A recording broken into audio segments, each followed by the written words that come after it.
Hi guys! Welcome to my first normal video. You might realize that I'm using a voice bot. The reason for that is me not having access to a proper mic as of right now. Today we will be going over 4 storyboard apps on iPad and ranking them on a scale from 1 to 10. Here are the main things I'm looking for. First, how does the layout look? Is it easy to use, understandable and intuitive? What are the brush settings? Can you adjust color, size, opacity? Is there other tools like rulers, mirroring, and lasso? Is there a paywall? Are important or necessary tools pay to use? Is there free range of layers and editing? Is it generally easy to use? Similar to the layout, can you easily switch between eraser and pen, or access menus without a hassle? Is it a flipbook or editor? Can you edit the length of frames or timing? Is there sound? And can you import images? Of course, I'm comparing to more professional softwares. I have many friends who use Storyboard Pro or other similar tools for their storyboards. If you don't know, Storyboard Pro is a paid tool under Toon Boom Harmony, which is used by many companies all over the world.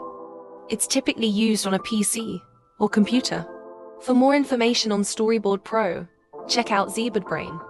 They have amazing tutorials on Storyboard Pro and how to get started. Let's get started with our first app, Almighty Note. So right off the bat, when I opened this app I was blinded. Me sitting in the dark at night was not the best idea. I tried to find the setting to turn dark mode on, but it either doesn't exist or I'm blind. I went into the plus button, which took me to a new menu with my project. It was very easy and intuitive, as there aren't any other buttons to press. From the get-go, you're not pushed in the face with ads. There aren't any paywalls, and it has the general iPad brushes that consist of a pen, highlighter, pencil, eraser, lasso, and ruler. There are pretty good color features on the iPad brushes, which was very nice in case I would need to color with specific colors. One thing I disliked is the fact I could not zoom and move around at the same time. Usually drawing apps come with the ability to zoom around and rotate very easily, but this app is very finicky. I had a very hard time figuring it out, and it's honestly disappointing to those who rotate a lot. I was only able to rotate once on this app before it stopped working completely. Despite that, this app didn't disappoint in its storyboard features. I was able to move to different pages easily, without going to the menu and back. The ability to save each frame was very nice. However, you can only save the whole project as a PDF. I would like the ability to save each page all at once, but the app doesn't allow for that. To add on, there are no animatic features, no sounds, importing images, etc. And also viewing each frame would have to be manual by moving around with your fingers. I expected as such though. I also noticed there are multiple different types of storyboards for different projects, which I checked off screen. They're all nice, but all lack very similar issues. So what do I think about it? This app is very good quality for a beginner-friendly project. It has all the necessities and the ability to go through multiple pages easily. From what I've seen, it has an unlimited amount of pages and even gives you a small blank page to try some things out and name your project. I would recommend this app to anyone who is trying to learn storyboarding. I'd give it a solid 6/10, mainly with the issues of mobility in this app, and it has minimal saving features. A 10/10 for its easy layout. 6/10 for brushes, as these could be more. It's the bare minimum. 0/10 for paywall, because there was no paywall. 7/10 for generally easy. It was easy, but the mobility, girl. 4/10 for the flipbook or editor. It was a flipbook in the end, with no editing features. Next, we will be exploring an app called Storyboard. Once again, I was greeted with my lovely white background. It had a pop-up on the bottom which turned out to be a pretty good tutorial. Although I looked at it for a minute, I decided I wanted to explore most of it on my own. So I exited the tab and started a new project. There was a very nice selection of canvas sizes. However, the custom sizes are premium. I went into the square 4x4 size and was greeted with my new project. I renamed it easily. The layout so far was looking very simple, just like Almighty Note had been. Thankfully, this app lets you zoom around normally. I noticed that the brushes were also integrated into the app, and not just the general ones that come with the iPad. So in this app, you have the mirror tool, undo and redo, lasso, layers, a pen and an eraser. There are no rulers, unfortunately. The lasso tool also works very nicely, similar to Procreate. I also noticed the nice timing features, even though it remained a flipbook.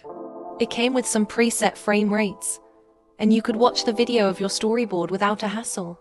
I saw there was an ability to import sound, but that's hidden behind a paywall. What's really unfortunate for me is the fact that some very interesting things in the settings are premium content, such as dark mode, timing in decimals, custom watermarks, and especially my beloved dark mode. Not only that, but I was disappointed to realize I could not rotate at all in this app. Everything I tried did not work. I also wanted to mention that there was a straight line tool, but you couldn't adjust it well and was very finicky. So, what do I think about this app? Overall 7/10. It had nice features, editor and frames per second. It had many ways to export and acted as an art app should. But I would not recommend to artists who like their dark mode and rotate tools, and those who prefer to not pay for sound. 10/10 for layout. It was intuitive, simple. There were some hidden features, but they're easily accessible with the tutorial. 6/10 for brush settings. I'd give it more if there was a ruler or any other kind of pen. However, I found the exclusive pen brush nice to use. 2/10 for paywall. There was a paywall, but it's for things that we don't necessarily need. It would be nice to have dark mode and sound, but it's not necessary. 8/10 for generally easy to use. Yes, it has way better versatility in the movement, but it lacks rotate, which is a deal breaker to me. 4/10 for flipbook or editor. It is still a flipbook, but with way more focus on FPS, video and exporting. This makes it better, but still not the best. I would once again recommend this app to any beginners looking to get into storyboarding. It has everything you need. Next on our list is Cardflow. Finally, dark mode. As soon as I entered the app, I was greeted with two similar looking projects. One was about Cardflow Plus, and the other being a tutorial on the unpaid version of Cardflow. I took my time reading through each card and trying some things out. I liked the fact that I could flip things over and draw, but it wasn't looking like a good storyboarding app. I have to admit, I was pretty disappointed. When I originally checked this app out before I downloaded it, it really looked like you'd be able to flip through them at the very least. But unfortunately, that was not the case. I tried having some fun with it still, even making up a story in my head about a girl who went to the store and got upset because they didn't have her favorite brand in stock. I very much prefer this app as a way to keep track of multiple plot lines or ideas. But even then, you can't draw outside the cards, so you cannot connect the cards easily. There are many different free alternatives for plotting and dealing with story ideas. I appreciate how they handled it payments though, not pushing you in the face with premium. It was all separate from the unpaid version. I seem to be on a roll with premium these days. Other than that, I liked having the text tool, selection, eraser and pen. There didn't seem to be any colors, highlighters, no rulers or mirroring. This app was very bare in its features. I was disappointed that the flipping feature was also very buggy, and that it would flip instead of undo. Very annoying to me. There are, however, colors for the cards themselves. I tried to make it look good, but they don't let you select your own color or give you a spectrum to choose from. They give you the bare minimum and call it a day. I like the overall app though. It looks sleek, but I would never ever call this a storyboarding app. If you're a storyboarder, I would not recommend this app to you. I recommend it for other features like studying, memorizing, but not storyboarding. Because this is not an app for storyboarding, I don't think I should be rating it. But here I go anyway. 2/10 overall. This is not a storyboarding app. I would not recommend this to anyone for the purpose of storyboarding. In fact, I would recommend that people only use it for its other features. 10/10 for layout. It's very sleek and easy. I like dark mode and its ability to easily move around. Very intuitive.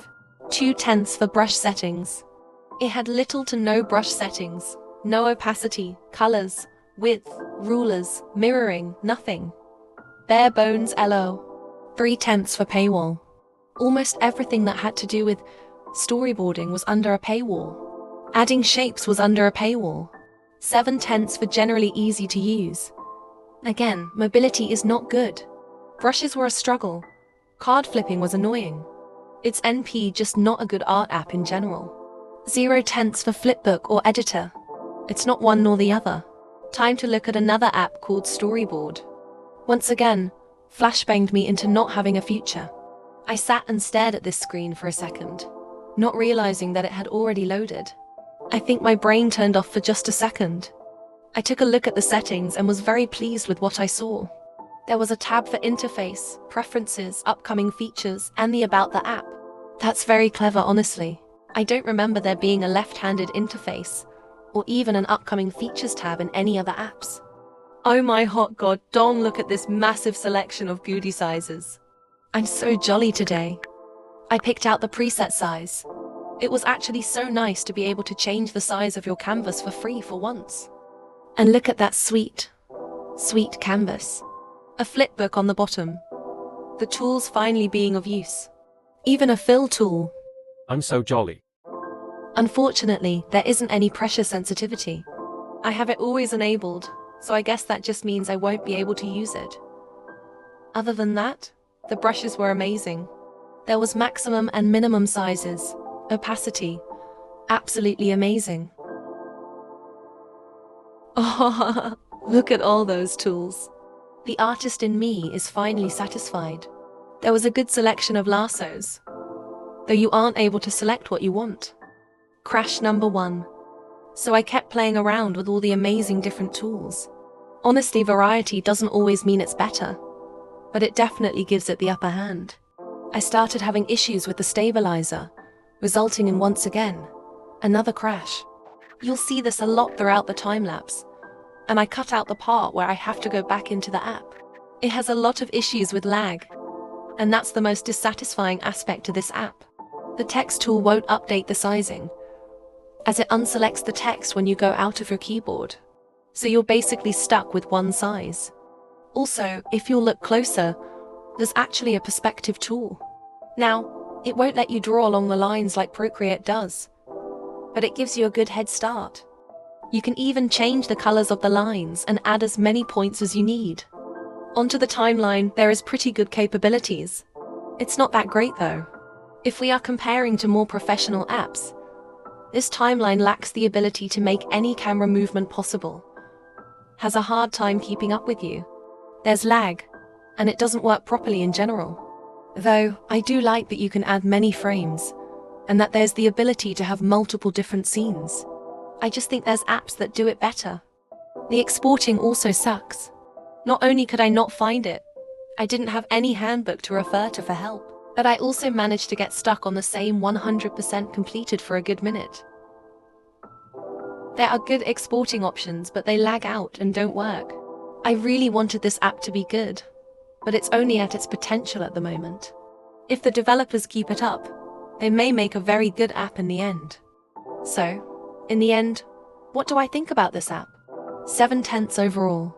I like all the different tools, but the crashing and lag make me want to use something else. Has good potential. 10/10 for layout. It's very simple and has a lot of different options. This layout reminds me a bit of Flipperclip, but with some extra features. 10/10 for brush settings. Being able to import and export brushes. Already preset brushes. All the different options are amazing. 1/10 for paywall. There are some pay-to-use features, but it isn't pushed in your face and you can still do amazing things with the unpaid version. 9/10 for generally easy to use. Once again, the layout makes this experience more enjoyable. I can easily switch between brush and eraser and experience all the different functions. 7/10 for flipbook or editor. It is still a flipbook, but with incredible features that make it okay. You're able to easily edit the duration of frames and edit them to your liking. Thank you to everyone who stuck around till the end. It took me quite a bit of time to make this video. I also wanted to add on to show you what I personally use to storyboard.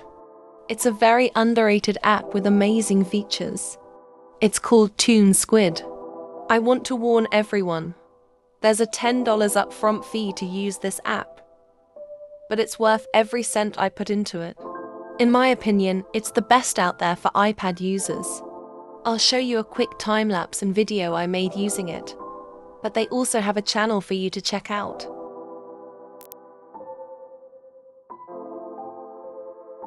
It's what I used to create pieces like this.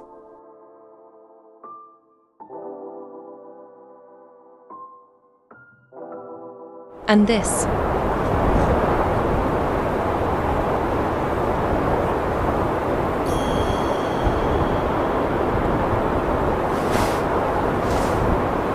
So if you have $10 to spend, I will forever remain a loyal girl to my favorite app, Squid. Squid for life. Okay, bye.